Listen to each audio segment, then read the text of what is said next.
think I can hear you. Okay. Can you hear okay? Yeah. All right, let's go ahead and get started. Can you just start out by telling me your full name and where and when you were born? Frank C. Weiner.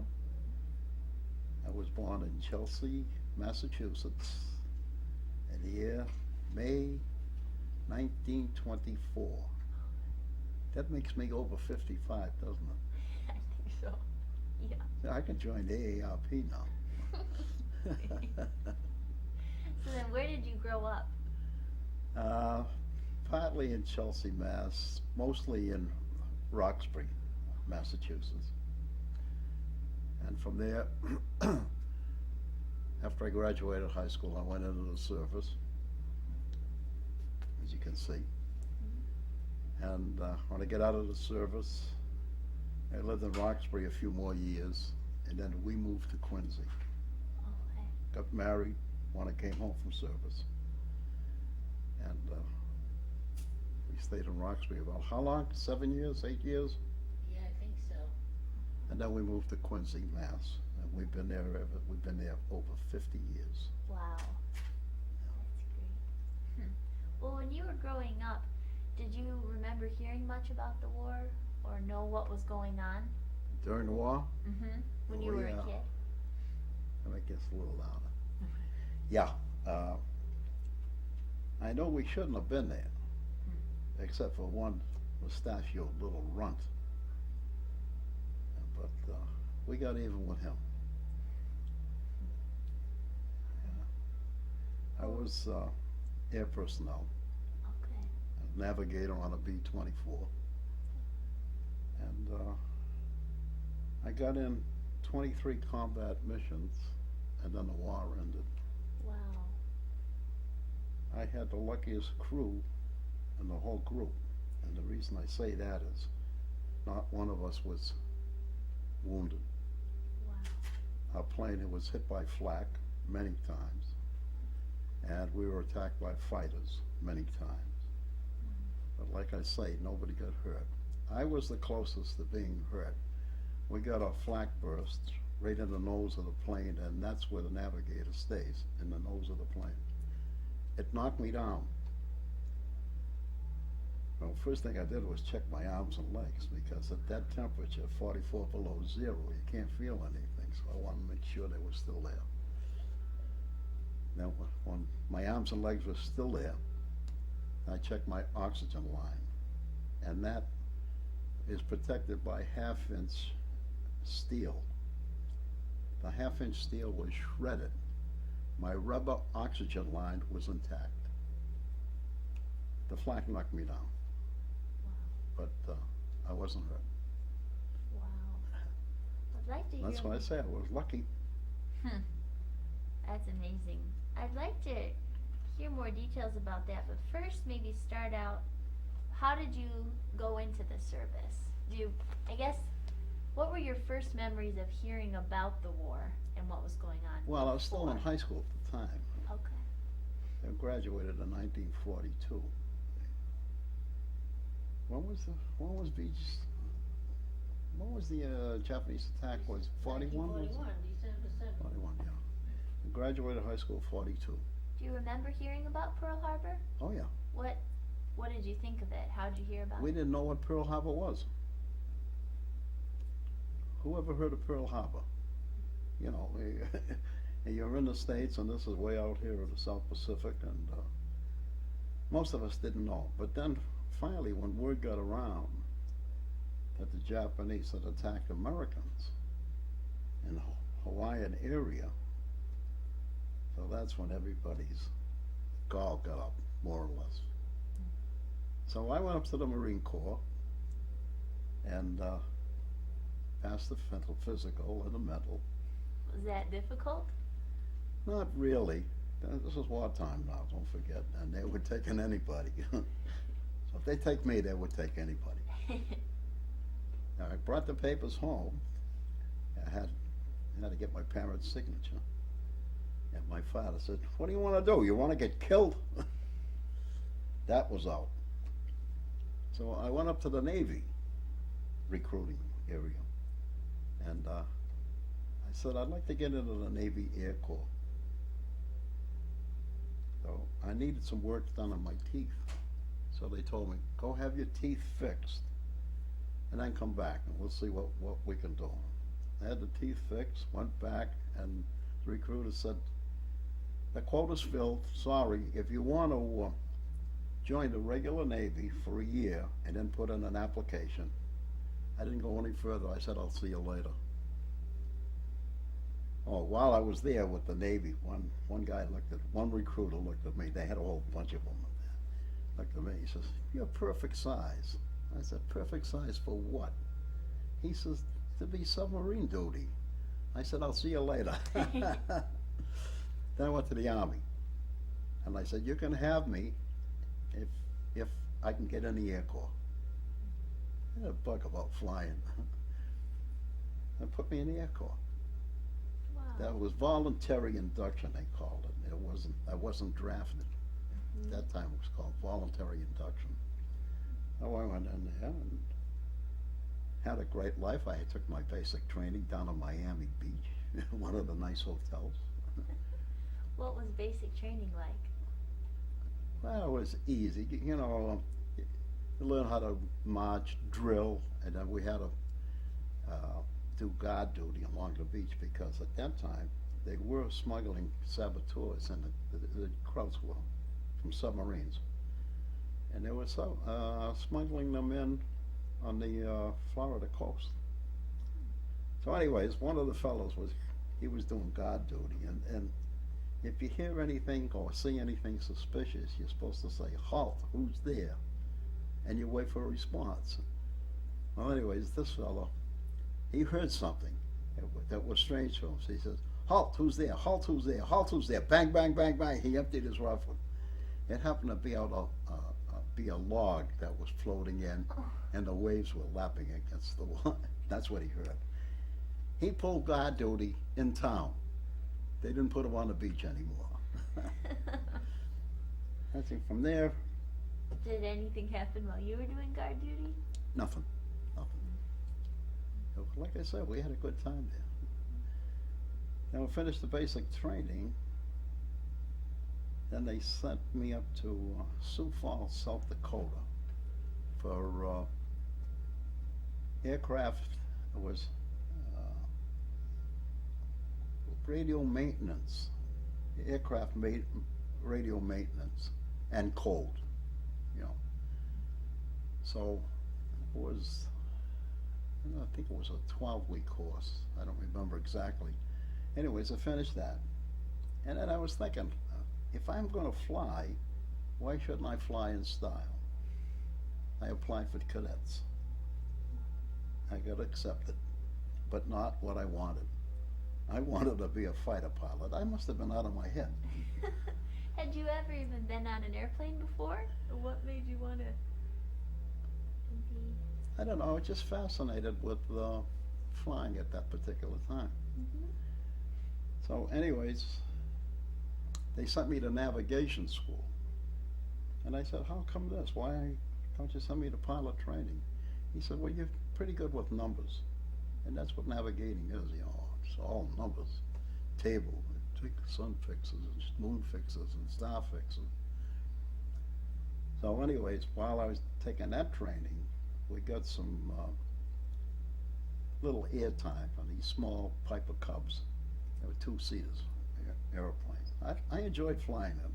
And in fact, those things flew themselves. If you let go of the controls, plane flew itself. Really? So, after I finished that, then they sent me to, then I took pre-flight training for navigation school. Finished that. Remember your first time going up in a plane, or the first time you were flying it by yourself? No, first time going up there on the plane. You get 10 hours of instruction on the ground before you fly. And then on my first flight, the pilot was in the back seat. I was in the front seat. And we're up in the air. He took the plane up. He says, okay, it's yours. I said, what's mine? He says, you have the controls.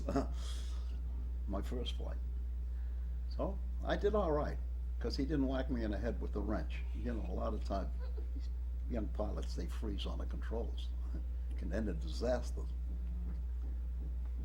So I finished that, then I went to regular navigation school, or what they call finishing school. That was about 18 weeks. Well, before that, as part of basic training for flight, they sent us to college. They sent us to Texas A&M for 18 weeks. And all we took up at Texas A&M was math and trigonometry, just numbers. Nobody knew what they were talking about, but everybody passed. Okay, then we go to navigation school, take the whole training, finish that, we get commissioned, and then we're assigned to a crew. So we started off with 9 men plus me, a 10-man crew. Excuse me. As it was, bombardier didn't quite finish his training, and we were ready to go overseas because we had a lot of pre-bombing runs, you know. So they left him behind, and we went overseas, and I'm the bombardier now, plus the navigator. So we had a 9-man crew. Did you know anyone you were going with, or did you just meet them all? No, I just met them all. There was none. There was 1, 2, 3, 4, 5, 6 gunners and 3 officers. Like I say, the man should have been 4 officers, but we didn't have a bombardier. But anyways, we managed. Like I say, I had the luckiest crew at this bomb group. It was something, really. I mean, it was an experience. These young kids today, they have no idea of what World War II was about. As a matter of fact, they don't even know who we were fighting. A lot of them, you know. Then I got out. When you found out that you were the bombardier, how did you feel about that? I asked for extra money. They said no. I said, look, I'm doing 2 jobs, pay me 2 paychecks. Did you know how to do it? Which I knew they would. No, we had training for bombardiering school too. Okay. Wow. Yeah. So then you would do the pre-bomb flights, is that what you said? Well, most of the time, if we flew, let's say second ship or third or fourth behind the lead ship, you would set up the bomb site on the lead ship, and then we'd all drop our bombs when he dropped his. Okay. So all we had to do was hit a toggle switch. Hmm. Of course, the bomb bays were open, and Mm-hmm. of course, he wasn't very accurate sometimes. Did anything ever go wrong with it? Well, a lot of times when we got over the target was overcast, so we had to go find a secondary target. And if that was overcast, we have to go find a target of opportunity. And if that was overcast, we go back home, because we're starting to run out of gas. We did have a forced landing in Yugoslavia. You know, we were based at MacDill Field in Cerignola, Italy. And one of the bombing runs, we did run low on gas, so we set down in Yugoslavia to gas up, and then we flew back to our base. Wow. What else? What was it like being in another country? Being based there? I didn't do much of anything because most of the guys they associated with were Americans. Hmm. Once in a while we'd go into town. They'd let us go into town, and we could pick up some rations there too, which wasn't very much because most of our rations came through, I don't know, the Red Cross or whatever packages we got from home. Mm-hmm. Did you hear from your family back home much? How did you keep in touch? Letters. Whatever I wrote down, I crossed out half of it anyways, because you're not supposed to tell where you are or what you're doing. But I knew all that stuff because, like I say, you know, you're an officer and they tell you what you can do and what you can't do. Did you miss home? Now, it was a new experience to me. You know, I was 18 years old. And it was something I had never done before. Like going across, for example, we finished that training and we're heading for overseas now. So from Charleston, South Carolina, where we did take our training, our overseas and bombing training, we flew up to Bangor, Maine. We're up there, the temperature was so cold up there, it was in around 40 below zero. Everybody wore every piece of clothing they owned. From there, we flew down to MacDill Field in Bermuda. What a difference in temperature.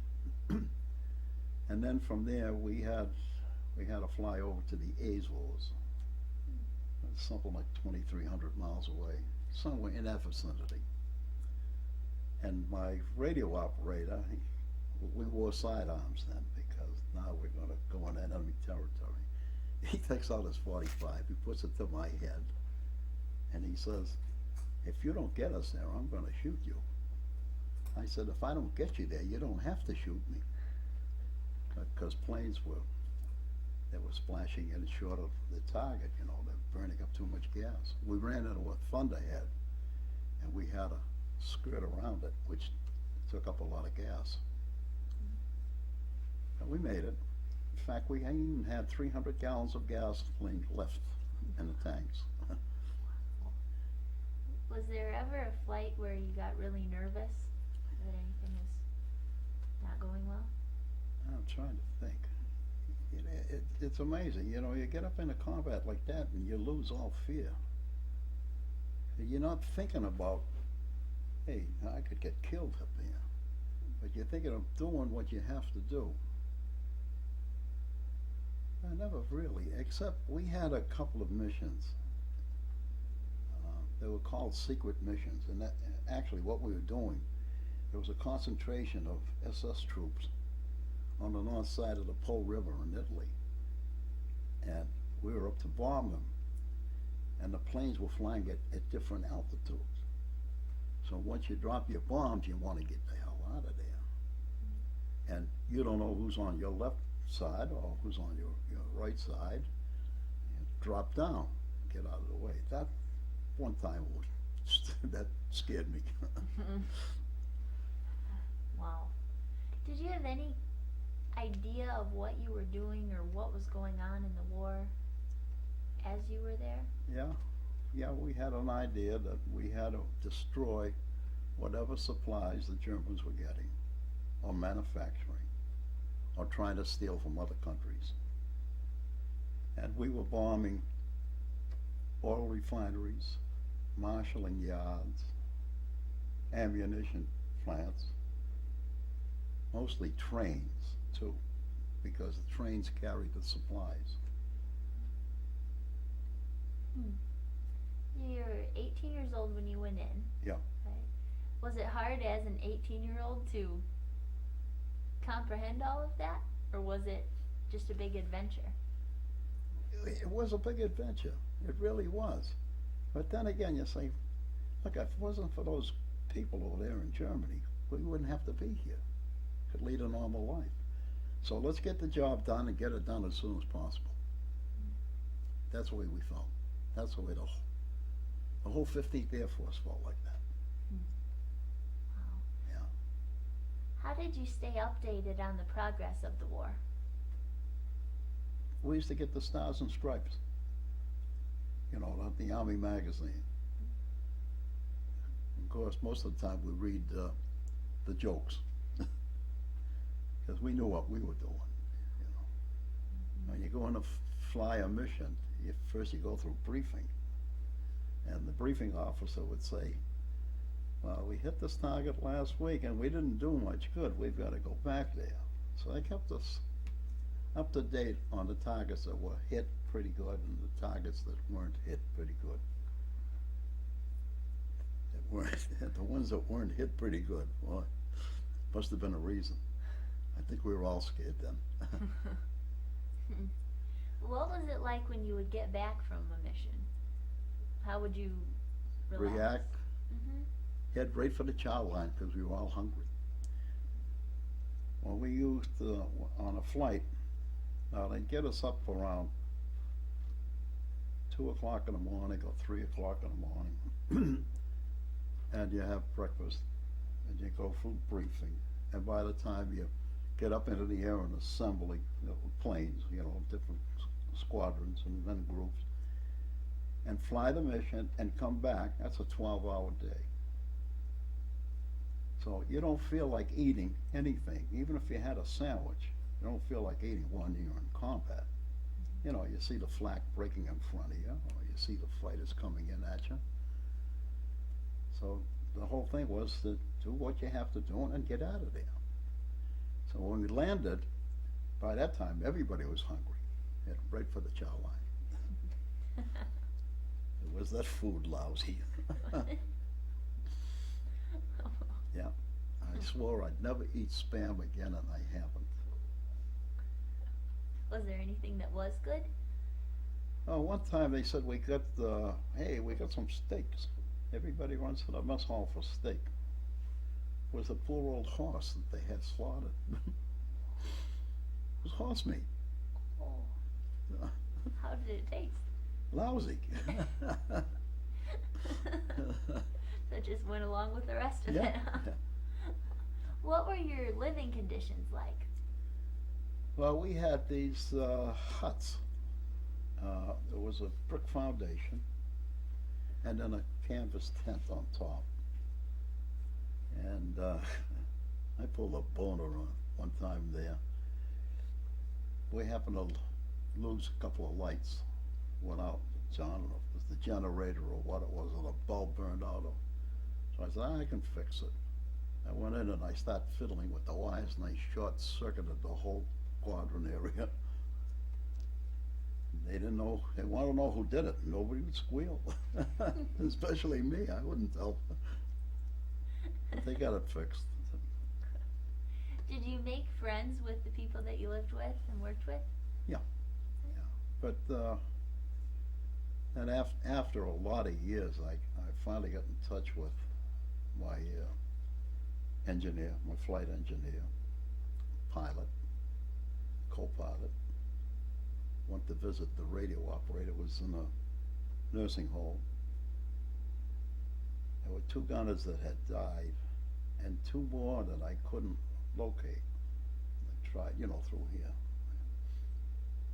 And well, the pilot's gone, the engineer's gone, and all the gunners, they're gone. There's 1, 3, there's 4, 6 gunners. Can't get in touch with any of them. And the only one I'm in touch with is the co-pilot. That was a character. The guy could sit down, drink a case of beer, go fly the next morning. Sober. Wow. I don't know how he did it. You get drunk watching him. Did you have time off where you could go into the towns and visit or anything like that? Yeah. But a lot of times we used to play softball. Take up some play ping pong. Well, whenever we didn't have to fly. But they kept us pretty busy in the air. I mean, it was a critical time. Yeah. What was going on during the war at that point? Well, the Russians were moving in from the east. And of course, the 8th Air Force did a lot of bombing from the west side, from England. And let's see, we would hit Austria, and some of our squadrons managed to get up to southern Germany. Not too often because it was a long distance. And we bombed a couple of times in advance of the Russians while they were moving across. we'd bomb in front of them, and they would come in and do the mopping up, you know, of the towns or the personnel or whatever. And like you say, free time, every once in a while, the transportation sergeant liked me, so he let me use the Jeep all the time. You always go in town, get some of their nice wine. With their, it's not, but that's what gives it the flavor, you know, their feet. Did you ever get in trouble for anything or have any hijinks that went on? Yeah, when I was back in the States, before I went overseas, I was inducted into Fort Devens. That's in Air, Massachusetts. Had nothing to do. I'm in the Army. I got nothing to do, so I went home. And then, I didn't know they were going to be looking for me. I needed a haircut. My uniform, the pants were too short, the sleeves come down to here. Finally I came back and they said, "Where were you?" I said, "Well, I was here all the time." They said, "We called your name on the loudspeaker. Why didn't you answer?" I said, "Probably it was in the movies." I give them that excuse all the time, and it worked. There was one time I was up on Westover Field, and my brother-in-law was a lawyer for the state, and he happened to be in the Springfield area, Springfield, Mass. So he knew I was up in Westover. He's going to pay me a visit. He comes up to Westover. I take the train and go home. Of course, they can't find me. Then I go back to the base. The same thing. I was in the movies. It was a good excuse. Because in the movies, you can't hear anything. Yeah, that's the movies on base, on the base. Would they have a movie theater there? Yeah. That you could go to? Yeah. What kind of movies did they show? War pictures, what else? A lot of, buy bond stuff, and they have all the actors and the actresses, pitching, buying bonds. Maybe once in a while they'd show a good movie. Not too often.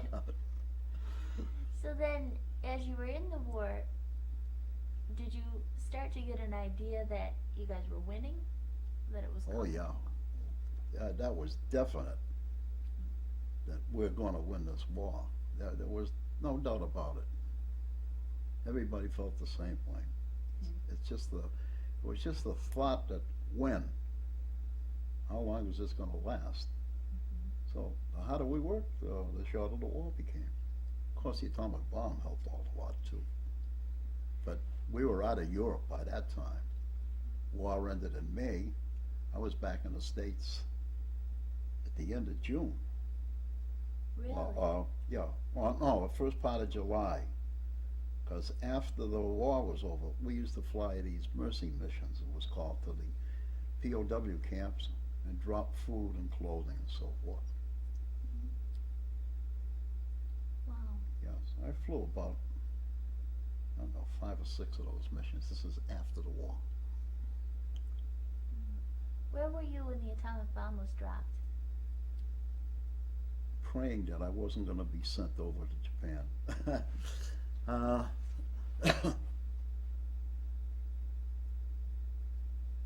MacDill Field, Florida. MacDill Air Force Base in Tampa, isn't it? Tampa, Florida. Yeah, I was there. Don't ask me what I did there, because I don't know what happened for 3 days. Well, every time somebody met you, they shove a bottle in your hand and say, "Have a drink, soldier." You had to have a drink. How much you get in your drink when you're 21? It was legal though, legal age. Yeah. So how long were you overseas then before you came back? I got over there in January, and I came back to the States in early part of July. Were you glad to come back? Oh yeah. You get that nice good food, no spam. Yeah. Order what you want, not have it slashed on the plate. So then once you were over there for those about 6 months. Yeah. And then was your entire group sent back? Yeah, bit by bit, not the whole group at the same time, and not the whole squadron at the same time. You know, we had 4 squadrons in the group, and we were assigned planes. You know, my crew was assigned a plane, and they said, well, you're going to leave on such and such a date, and this is the course you're going to take. So we flew from Cherignola to MacDill Field, and we crossed the Alps. We flew over to Dakar in West Africa. I don't know what it's called now. And from there we flew to Brazil. Now we're heading north, landed in Dutch Guiana. I don't know what it's called now. Like I say, they're all different. And up to Hunter Field was in Georgia. Wow. It was it was a trip. It was quite a trip. Well, we're glad that we didn't have to come back by boat. Oh, those poor guys, I felt bad for them. I've heard a lot of stories about the long, long boat rides. It sounds. Oh, yeah. Let's see, it took us, it was 1, 2, 3, 4, it took about 5 days, something like that. You know, because we stopped in each place, gassed up, and both with the plane and our bodies, you know, we fueled up too. And, we didn't get to see much of any of the places that we landed in, except in Brazil. They let us go into town. I bought a pair of gaucho boots, soft as leather, the boots. I had them for years. How long did I keep those boots? A long time. And It just wore them. tablecloths. It just wore them right out. They were so soft. And they were cheap. You don't buy those today. So then were you still in the service when you came back? Yeah. For quite a while? Yeah. I got back in early July, and we got married in July. And then, where did they send me? They sent me up to South Dakota, what they called a repo depot. That's a replacement depot. All the guys to be assigned to future places. I happen to have enough points that I didn't have, they weren't going to ship me back overseas, over to the South Pacific. So from Sioux Falls, South Dakota, that's when they sent me down to MacDill Field in Tampa. And that was around in August. And then when they dropped the bomb, war was over. I was under. All that booze. And enough booze there to last me the rest of my life practically. So then you got married in July. Yeah. How did you guys meet? What's that whole story? Went to school together. She and I went to 2 different schools together. No. We were in, what year? Junior high. No, Middle before school, that, they called it. No, we were in the 7th grade.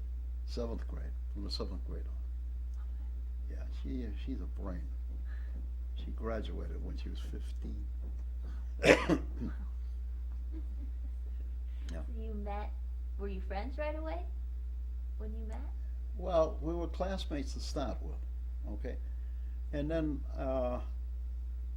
I lived in Roxbury, and she lived in Roxbury, and we lived right around the corner from each other, practically neighbors. And then we finished grammar school, or intermediate school, what they call it now, and in high school, at Roxbury Memorial High School in Roxbury, naturally, big schools. One half was divided. It was divided in half. One half was for the girls, one half for the boys. And she graduated the girls' side, I graduated the boys' side the same year. Says, what's the point of hanging around? Marry me already. Oh, she didn't say that. Then when I went overseas, she made all the arrangements, which I didn't know anything about. So you were engaged when you went away? No, Oh. I went away. She made the engagement party. No, you gave me a friendship ring before you left. I won it in a crap game. I did. So then did you write? Well, I won the money in the crap game. And then gave it to her right before you left? Well, I came home on leave. I had been away for 18 months until I got my first leave. And this was when I graduated navigation school. They're going to send me home for, how long was I home? Not too long. Then you had to go to MacDill Field. Yeah. Probably 12 or 14 days, something like that. I don't remember. And so like I said, I was in a crap game. I won some dough. I saw the ring. I liked it. And I brought it and gave it to her. I didn't know it was going to lead to this. Yeah, 60 years later. How many years later? 60. 60. Wow. Wow. Yeah, we just had our 60th anniversary in July. Congratulations. Yeah. That's great. Do you remember the first time you invited her to go somewhere with you? I did what? The first time you invited her to go out with you? I never invited her to go out with me. She just tagged along. Well, in those days you really had money for it. There was no money to do anything. We used to go to, if you went anywhere, you went to a party, or you used to come to the house and we would listen to the hit parade or play that. And then my mother would say, children, and you'd have to go home. Yeah, I lived around the corner. So then you just walk Very home. simple. It was around the corner. But a lot of times, like she says, we didn't have any money in those days. If we saved up a quarter, they used to have dances at the high school. And it was called the Jeremiah E. Burke High School. That also was for girls. But they used to have dances on Saturday night called the Jerry Hop. It cost a quarter to get in. So whenever we had a quarter, we'd go up there, we'd go dancing. Very It's simple. not like today. These young kids, these 10-year-old kids, they pull out a roll of bills like a choke a horse. I mean it. Very simple way to be it. That's good. How do you think, you mentioned earlier that like young people today don't know what World War II was about. Yeah, that's because they don't teach it in school. It's not the kids' fault, really. It's the books that they have. What are they learning about? The Civil War or World War One or the Spanish-American War or remember the Alamo? They should remember World War II. It was a lot of people were killed. There were over 20 million people that were murdered. A lot of people. And that's only part of it for World War II. Look at all the people that were displaced for years and years and years. Well, like I say, I don't really blame the kids. It's the text that they have, the textbooks and the instructors. Looking back on it, this might seem like an overly obvious question, but can you talk a little bit about the impact that World War II did have on the world and the work that what you guys did, what it impacted? I really didn't give that much thought. All I knew was that things were getting better. I mean, gas was more frequent for the automobile. Food was more plentiful. Meat, especially, was more plentiful in the markets. And the economy was picking up. Everything went into the war effort during the war, but now the war is over. People are trying to make money for themselves and try to build up the country. That's the effect it had, really. That and preventing Germany from taking over everything. Oh yeah, if if they had ever won, you wouldn't have any of this. Nothing. You saw what they did to the countries that they took over. The countries were devastated. They murder the people, and the able-bodied people, they make slaves out of them. You know, build all the military equipment.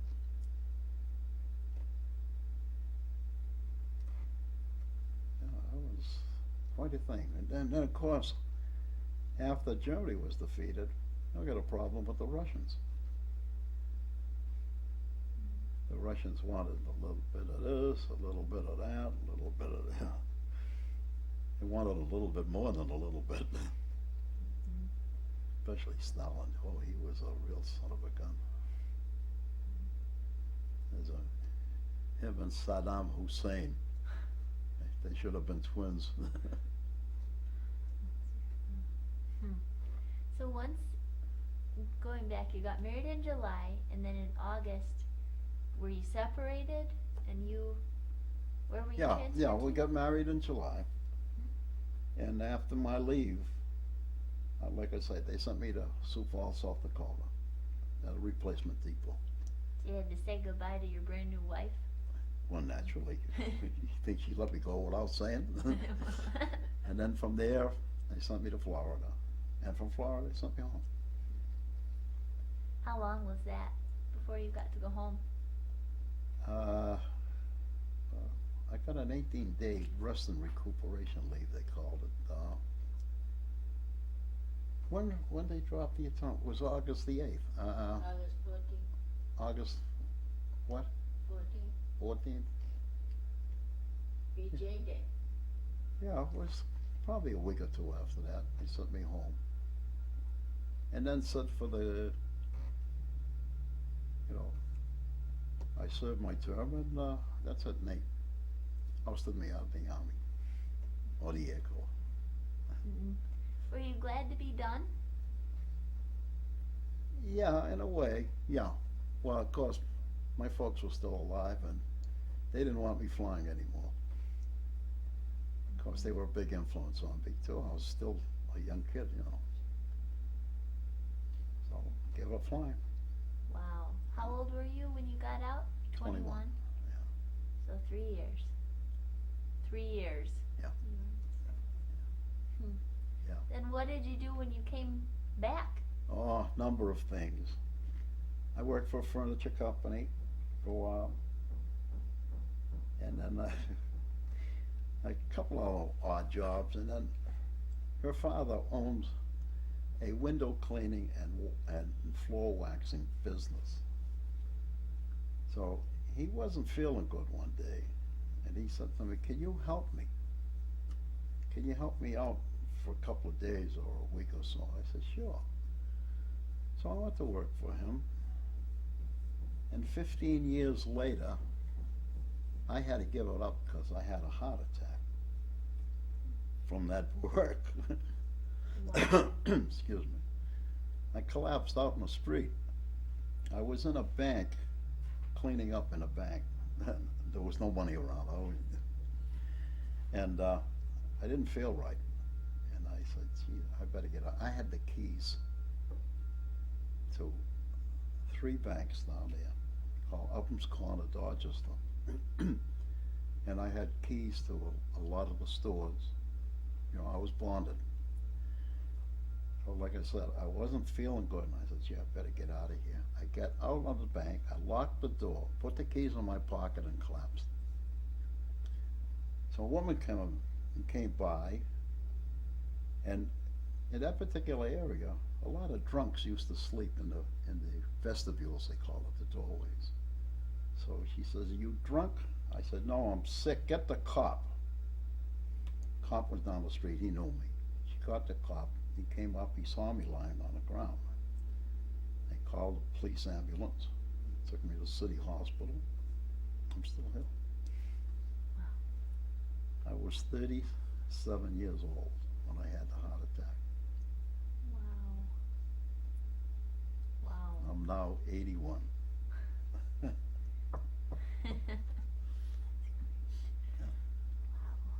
Was it a strange adjustment coming back from being in the service to civilian life?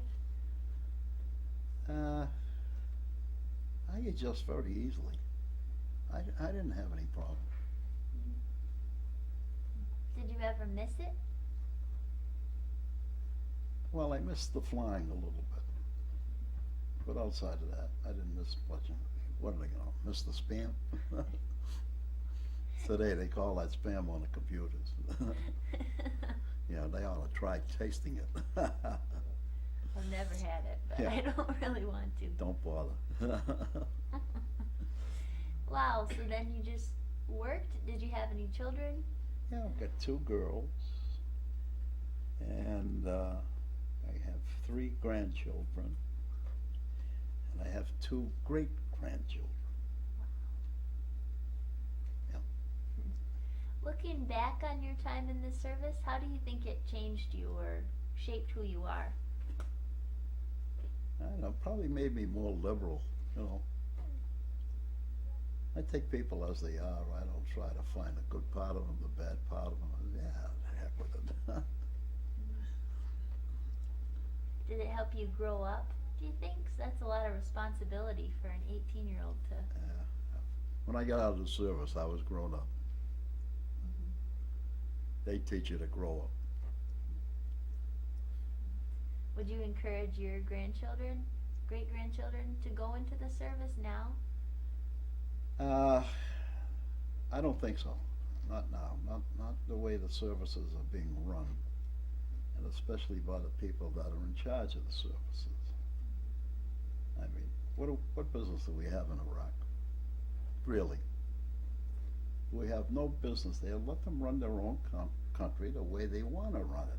He wants to run it his way, and they don't want it his way. So I'd say get the troops out of there, bring them home, let them live a normal life. You know. They're killing off these 18 and 19 and 20-year-old kids.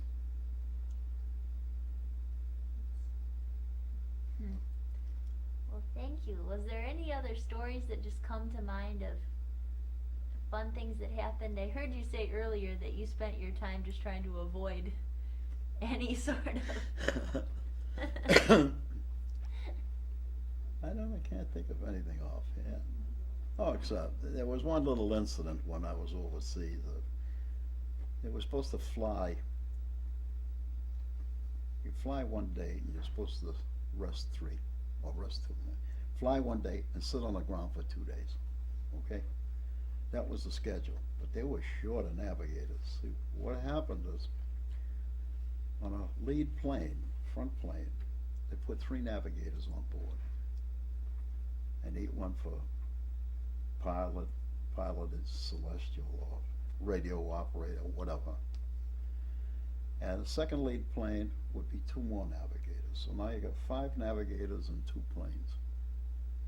And if the lead plane or the second lead plane got shot down, you're out a couple of navigators right there.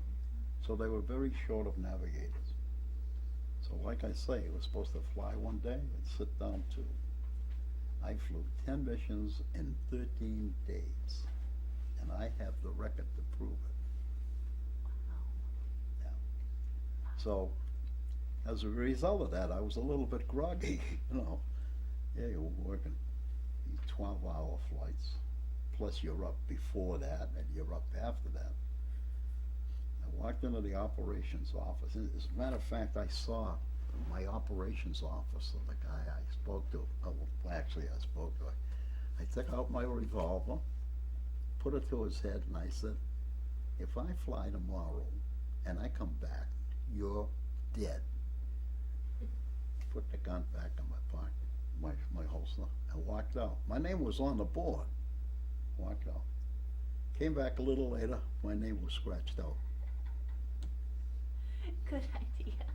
There was somebody else had done the same thing. This guy was a co-pilot, and he lost his crew on the first mission. What they do on the first mission, they take an experienced combat pilot and put him in with the green pilot, and the co-pilot sits on the ground. He lost his crew. on the first mission, so he had nobody to fly with. So the whole crew was Yeah. shot down. Yeah, he's a green co-pilot. He hasn't had any missions. Nobody wanted to fly with him. It wasn't the case. They had no place to put him. So he's sitting on the ground. How's he going to get his missions done and go home? He went in and he did the same thing that I did, the operations officer. I get to fly. But this guy, I happened to see him about 4 or 5 years ago at one of the reunions, the operations officer. And I walked over and I said, "You remember me?" He's a little shaky. I guess he was losing it then, so I let it go. But yeah, I saw him. And you remembered. Yeah. How often have you been coming to the reunions? What's this, 9? I don't remember how.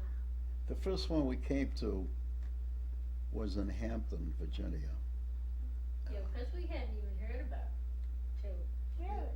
we met this couple that we square danced with, and round danced to be accurate. And they were talking, and they were in the same We were in area, a- we- in the same group, and of course they never knew each other. Mm-hmm. And then they had been coming, I think, since its inception. Yeah. And then they told us about it.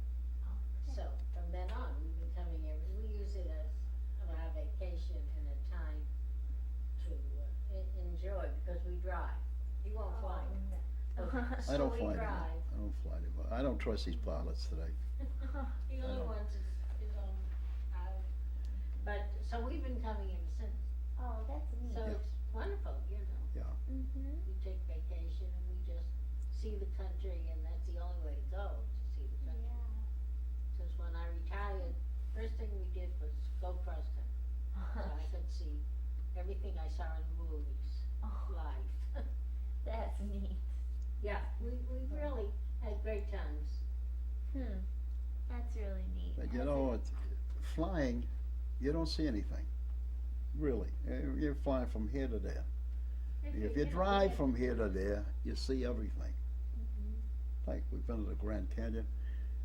We're on the north side of the Grand Canyon. So somebody said, happened to mention, "Oh, you should see the south side of the Grand Canyon. It's beautiful." You know, we jump on a car, I drive 285 miles, and we go down to the south side of the canyon Wow. that same day. Wow. We've been to most of these state, not state parks, national parks. Mhm. You know, Monument Valley, where John Ford made a whole bunch of movies, and Zion National Park, all the big parks up in Colorado and Arizona and New Mexico. And that's what you get from driving. You Mhm. get to see these places. And any place that's a little bit out of the way, you drive up there. We drove through the rough country. We went by Laura Engel's house, the one little house on the prairie. There is a little house on the prairie there. That's cool. Yeah. And we drove Route 66. Got our kicks there, according to the song. Mhm. So what else you got for me? Anything else? Let me check. This is great. Thank you. Interesting. But I think that pretty much. Those are great. You're not gonna depend on the old memory for the whole thing. That's an old Might as memory. well.